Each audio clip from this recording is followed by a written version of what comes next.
और मैं आपका मेंटर सुमित अरोरा। स्टूडेंट्स, एक वीडियो जिसके थ्रू हम आपको समझाएंगे indifference curve analysis 11th class micro economics unit consumer behaviour का important content indifference curve analysis. और इसको समझने के लिए एक बार फ्रूट कस्टर्ड को भी लेकर आएंगे। यस एग्जाम्पल ध्यान से समझते हैं। पर एक छोटा सा चीज होता क्या है, कंसेप्ट को देखते हैं।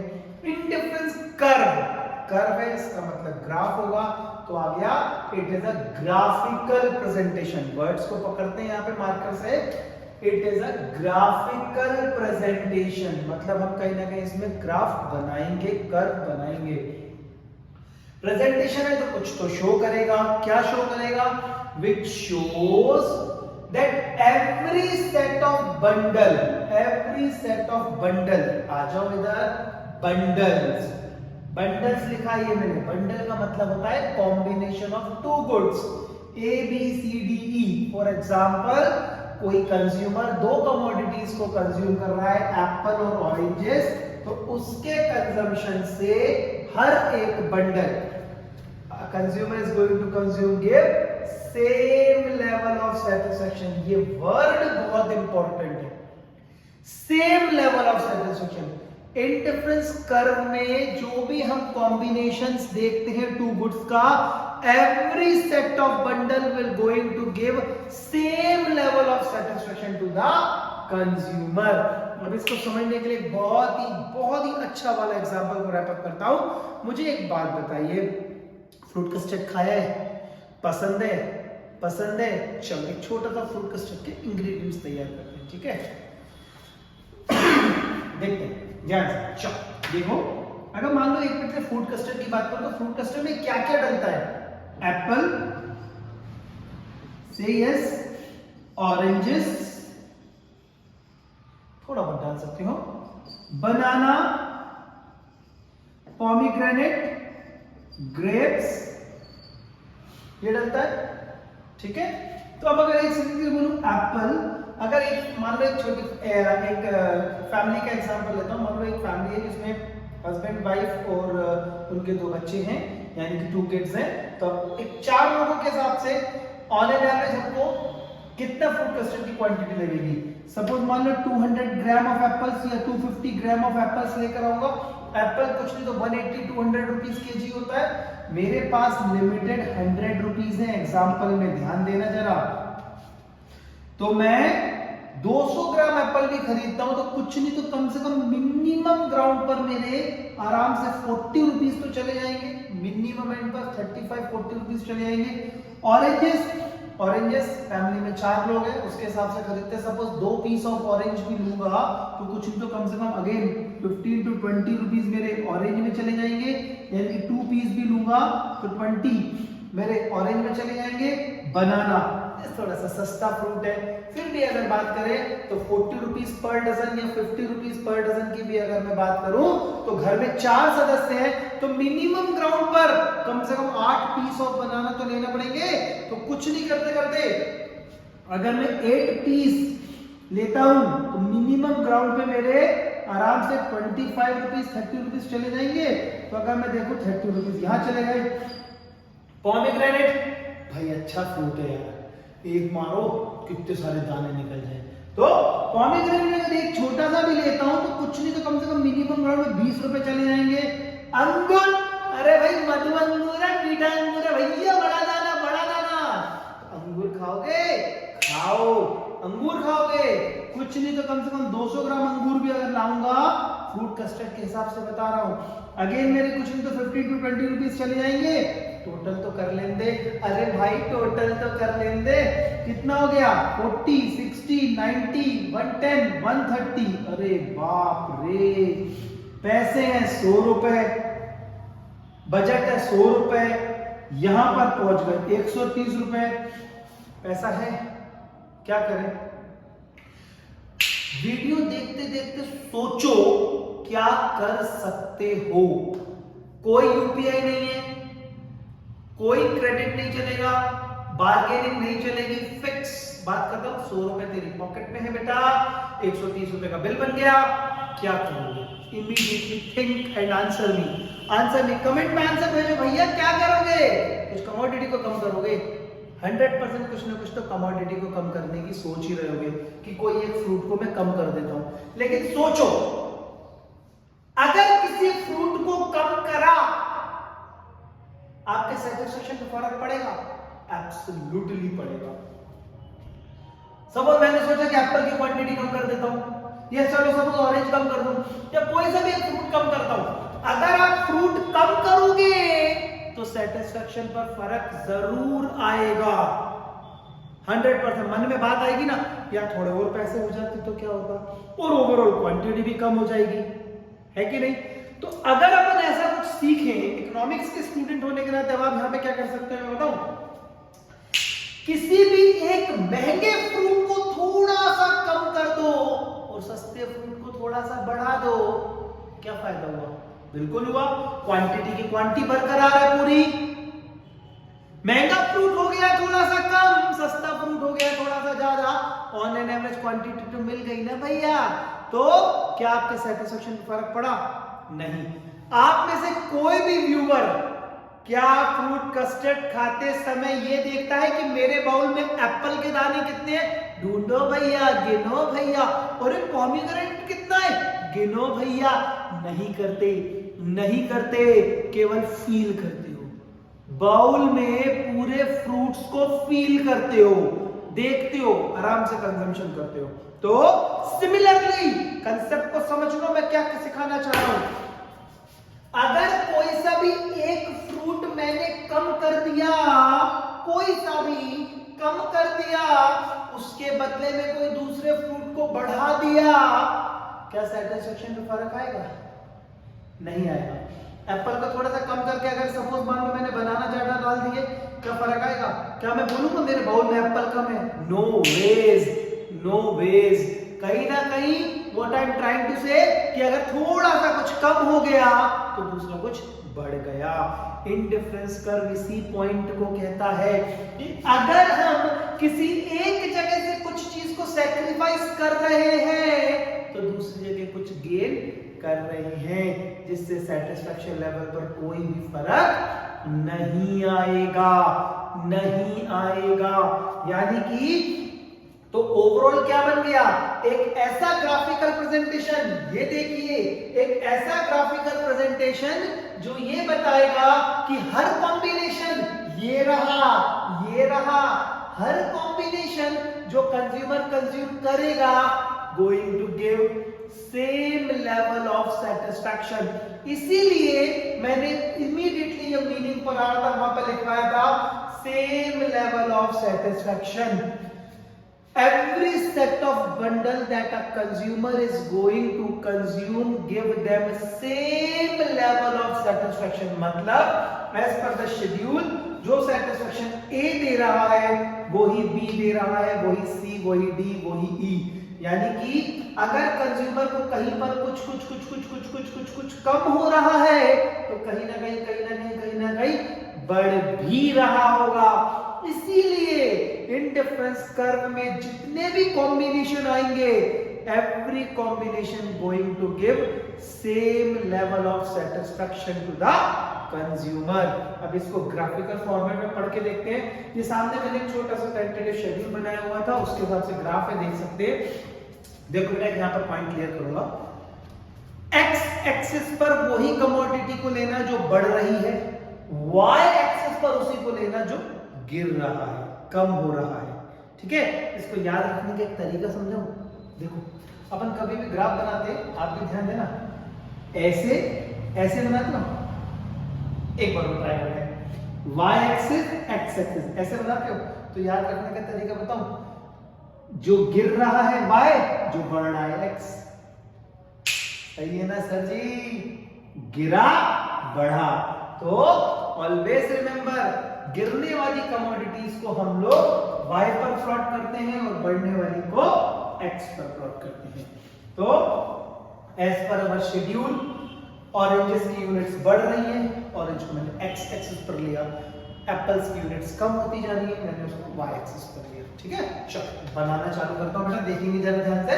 जब मैंने एप्पल 15 यूनिट्स लिया, उस पॉइंट ऑफ टाइम ऑरेंज कितना है? ओनली 1। तो ऑरेंज 1 है लेकिन एप्पल 15 है, ये बन गया। सिमिलरली ऑरेंज जब 2 है तो एप्पल 10 यूनिट्स है।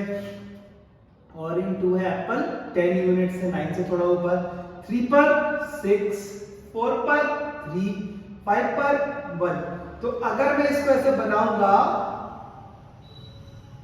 तो मेरा इंडिफरेंस कर्व ऐसा कुछ बनेगा, देख सकते हो। ये देखो,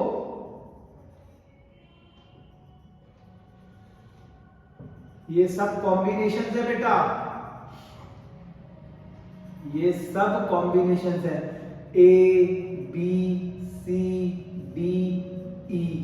Every set of combination that a consumer is going to consume give them same level of satisfaction. ये है इंडिफरेंस कर्व एनालिसिस। कैरेक्टरिस्टिक्स पे आ रहा हूं, प्रॉपर्टीज पे आ रहा हूं, थोड़ा ध्यान से देखना। प्रॉपर्टीज ऑफ आईसी, सबसे पहली चीज आईसी नीचे की ओर गिरती है, यानी कि आईसी इज डाउनवर्ड स्लोपिंग। क्यों है? अरे क्यों है? क्योंकि एक जगह से अगर कुछ यूनिट बढ़ रही है तो दूसरी जगह कुछ कम हो रहा है, यानी कि as per the schedule if a consumer is gaining in orange definitely it will need to sacrifice something from apple, क्योंकि बजट लिमिटेड है। तो इंडिफरेंस कर्व डाउनवर्ड स्लोपिंग होता है। ठीक है, आगे बढ़ते हैं। Second characteristic, IC is convex in shape. इसका जो शेप है कॉन्वेक्स, जो है ना कॉन्वेक्सिटी है। स्टूडेंट्स एक बात बोल रहा हूं मैं, अभी हाल आपको ना दो कैरेक्टरिस्टिक को पढ़ा रहा हूं। एक अभी आईसी कॉन्वेक्स है और एक अगला higher indifference curve show higher level of satisfaction. Students ये दोनों कैरेक्टरिस्टिक्स एक्सट्रीमली इंपॉर्टेंट है। दोनों प्रॉपर्टीज बहुत इंपॉर्टेंट है, पेपर में बहुत ज्यादा पूछा जाता है, थोड़ा सा ध्यान से समझिएगा। इंडिफरेंस कर्व है ना बेटा, कॉन्वेक्स है। इसका रीजन है ड्यू टू डिक्रीजिंग या डिमिनिशिंग एमआरएस। एमआरएस क्या होता है? Marginal rate of substitution. देखो बेटा, एमआरएस एक वो रेट होता है जहां पर कंज्यूमर अपनी खुद की विलिंगनेस से किसी एक यूनिट को सैक्रिफाइस करता है किसी दूसरी को गेन करने के लिए। मतलब कुछ यूनिट्स को सैक्रिफाइस करना दूसरी किसी एक कमोडिटी को कंज्यूम यानी कि गेन करने के लिए, उसको कहेंगे एमआरएस। यानी कि it show the willingness of a consumer, that how much, it show the rate basically, how much a consumer is willing to sacrifice units, some of the units of one commodity in order to gain some unit या one unit of another commodity. As per the schedule, consumer is sacrificing apples in order to gain one orange. कैसे निकलता है? इसका formula होता है units sacrifice upon units gain। ठीक है, कितना सैक्रिफाइस हुआ? 5 का। इसके ऊपर तो कुछ है ही नहीं, बंडल बी से लिखूंगा। कितनी सैक्रिफाइस हो रही है? 5। गेन कितना हो रहा है? 1। तो एमआरएस निकल गया 5। सिमिलरली 4, 3, यहां पे 4/1 4, फिर यहां पे 3 यूनिट्स 1 यूनिट्स, 2 यूनिट्स 1 यूनिट। तो अगर अपन देखें एमआरएस गिर रहा है, कम हो रहा है, ये देखो, इसीलिए इसका शेप भी कॉन्वेक्स होता है। शेप भी कॉन्वेक्स होता है। अब क्वेश्चन ये आता है why MRS declines, why MRS declines. सोचो जरा, सोचो क्यों गिर रहा है। एक एग्जांपल देता हूं। सोचो मैं कोई मूवी देखने गया, कोई सी भी मूवी देखने गया, अब मैंने पहली बार कोई मूवी देखी, सपोज मान लो मैंने एवेंजर्स की कोई सीरीज में मूवी देखी, अब पहली बार मूवी देखूंगा, बहुत पसंद आई, बहुत अच्छी लगी, सैटिस्फैक्शन एकदम हाई पे, बिल्कुल हाई पर है। अब इमेजिन करो बेटा, मैं सेकंड टाइम उस चीज को देखूंगा, पसंद है तो दूसरी बार तो जाऊंगा, सैटिस्फैक्शन बहुत ज्यादा है, पैसे जितने लगाए मूवी टिकट के लिए उससे ज्यादा सैटिस्फैक्शन है तो डेफिनेटली मैं अगली बार मूवी देखने जरूर जाऊंगा। लेकिन क्या मेरे बेटे I am ready to give the same amount? No, क्योंकि कहीं ना कहीं थोड़ा सैटिस्फैक्शन कम हो जाएगा, because of law of diminishing marginal utility. Law of diminishing marginal utility की वीडियो में लिंक दी हुई है, नीचे देखिएगा लिंक को, और आप इस वीडियो को भी प्रॉपरली वॉच कर सकते हैं एडी ऑफ कॉमर्स क्लासेस के चैनल पे, ठीक है? थोड़ा सा ध्यान से देखिएगा। Law of diminishing marginal utility के रीजन से एमआरएस गिरता है, ठीक है? क्योंकि एक बार मैं को, अब देखो जैसे फॉर एग्जांपल जब बंडल ए पर कंज्यूमर था, कंज्यूमर को कितने एप्पल मिल रहे हैं? 15, लेकिन उस पॉइंट ऑफ टाइम ऑरेंज कितना मिल रहा है? ओनली 1। एक अकेला ऑरेंज मिल रहा है भाई, 15 एप्पल मिल रहे हैं, क्या करेगा 15 एप्पल खा के? कंज्यूमर ने यही सोचा, और सोचने के नाते एक ऑरेंज को पाने के लिए he is more willing to sacrifice 5 units of apples। ये देखो, अब उसके पास कायदे से कितने ऑरेंज है? 2 हो गए, 2 हो गए, तो अब मैंने कि एक ऑरेंज और मिल गया, तो ऑरेंज को पाने की क्यूरोसिटी धीरे धीरे थोड़ी सी कम होती जा रही है, तो इसीलिए अब उसने एक ऑरेंज को पाने के लिए केवल 4 को सैक्रिफाइस करा, एक ऑरेंज को पाने के लिए 3 को सैक्रिफाइस करा। Similarly the sacrificing ratio is declining, therefore MRS declines and so as the shape is convex। okay, now अब आता हूं तीसरी कैरेक्टरिस्टिक जो मैंने आपको अभी थोड़ी देर पहले बोला, बहुत इंपॉर्टेंट है, ध्यान से देखना। इसका नाम है higher indifference curve. Higher indifference curve show higher level of satisfaction. Higher IC show higher level of satisfaction. अब एक बात सोचो, सपोज मानकर चलो मैं इसके बिल्कुल पैरेलली कुछ पॉइंट्स बनाता हूं, सेम इंडिफरेंस कर्व पे मैं कुछ पॉइंट्स बनाता हूं। जैसे मान लो मैंने ए के बिल्कुल पैरेलली एक पॉइंट बनाया, नाम रखा पी। बी के बिल्कुल पैरेलली एक पॉइंट बनाया, मैंने नाम रखा क्यू। सी के पैरेलली एक पॉइंट बनाया, नाम रखा सपोज आर। मैं इस पॉइंट को जोड़ देता हूं, इसको मैंने नाम दे दिया IC2 या IC1 की। अब now I am going to make a comparison between IC1 and 2। ध्यान से देखते हैं। अब अगर मैं ये वाला एग्जांपल को रख करूंगा अभी, क्यों? क्योंकि मुझे आप लोगों को मोनोटोनिक प्रेफरेंस समझाना है। ध्यान से देखना पहले, देखो अगर मैं एक मिनट IC1 की बात करूं, कंपेयर करूं IC2 से, IC1 का पॉइंट A क्या शो कर रहा है? 15 एप्पल्स प्लस 1 ऑरेंज, यही दे रहा है। लेकिन IC2 का बिल्कुल पैरेलल पॉइंट P क्या शो कर रहा है? 15 एप्पल्स लेकिन 2 ऑरेंज। ये देखो 15 एप्पल लेकिन ऑरेंज 2 है। हाँ यार, ये देखो 2 ऑरेंज है, यस और नो? तो कंज्यूमर को ज्यादा ऑरेंज मिल रहा है बिना एप्पल को सैक्रिफाइस करे, एज पर पॉइंट P। इसको हम लोग हमारे इकोनॉमिक्स में कहते हैं मोनोटोनिक प्रेफरेंस। बहुत ध्यान देना, जरा बहुत ध्यान देना, बहुत ध्यान देना, इंपॉर्टेंट है ये। Monotonic preference.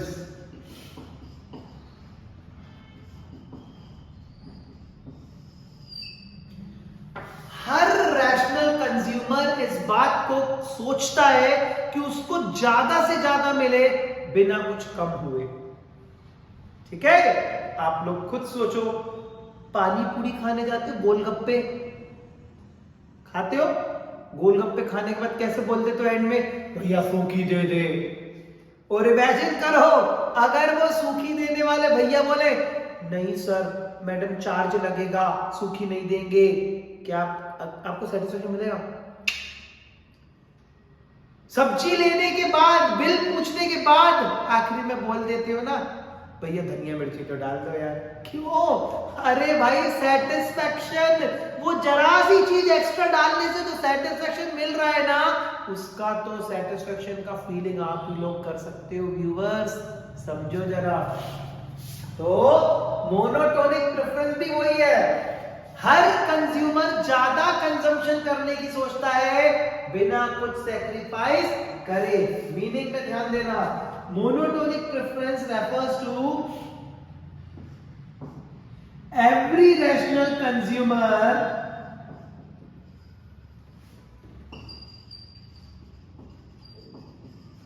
going to pick that bundle यानी कि combination where he get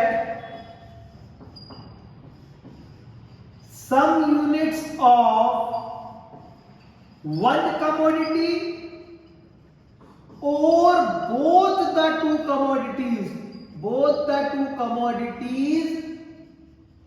extra। Meaning complete नहीं हुआ, without having less of the other, without having less of the other.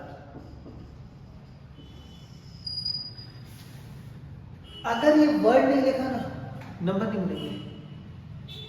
Monotonic preference केवल उसी समय एप्लीकेबल होता है जब कंज्यूमर को या तो किसी एक कमोडिटी ज्यादा मिलेगी या दोनों कमोडिटी ज्यादा मिलेंगे लेकिन कम किसी का नहीं मिलेगा। एक छोटा सा एग्जांपल देखो,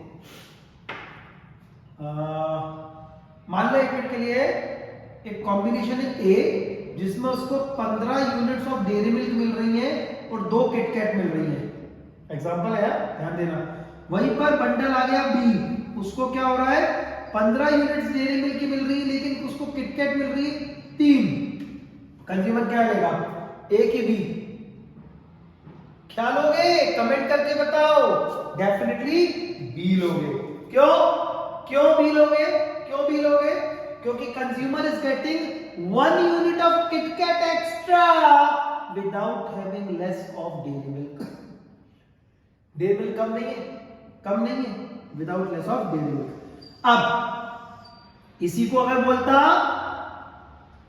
मान लो यहां पर 12 डेयरी मिल्क के 3 किटकैट है, क्या अब मोनोटोनिक है? नहीं।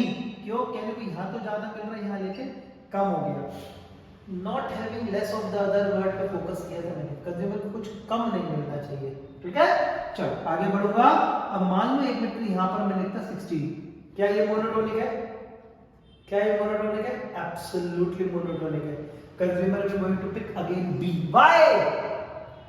Consumer is getting both the 2 unit extra without having less of other. कुछ भी कम नहीं है, दोनों में ज्यादा। इसको कहते हैं मोनोटोनिक प्रेफरेंस।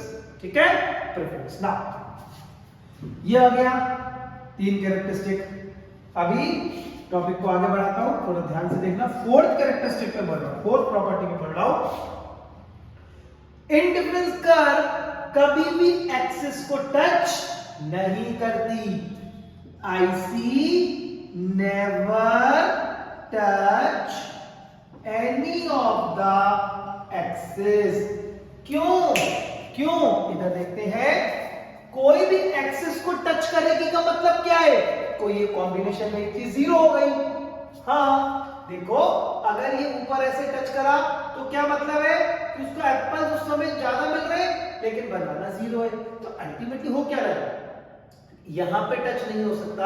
ऐसे नीचे इधर आएगा तो कहने को ऑरेंजेस, मैंने शायद बनाना बोला ना, फिर से बोलता हूं, ऑरेंजेस कहने को 6 मिल गए लेकिन उस पॉइंट पे एप्पल 0। तो क्या होगा?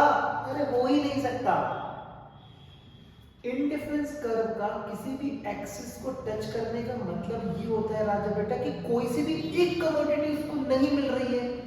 फॉर एग्जांपल ऊपर इधर एप्पल्स टच करते तो ऑरेंज उस समय 0 एज्यूम होता, इधर टच करेंगे तो ऑरेंज कहने को 6 है लेकिन एप्पल 0 माना जाएगा। तो कंज्यूमर ऐसा तो कोई कॉम्बिनेशन लेगा ही नहीं जहां पर एक ही कमोडिटी मिल रही है। कंज्यूमर को तो दोनों कमोडिटी चाहिए ना बेटा, एज पर आईसी अप्रोच। तो इसलिए इंडिफरेंस कर्व कभी भी एक्सिस को टच नहीं करती। ठीक है, तो ये थे हमारा topic related to indifference curve analysis. ऐसे ही फन लविंग तरीके से पढ़ने के लिए be a part of Edup commerce classes. Enjoy learning. Thank you once again. Thank you very much. God bless you.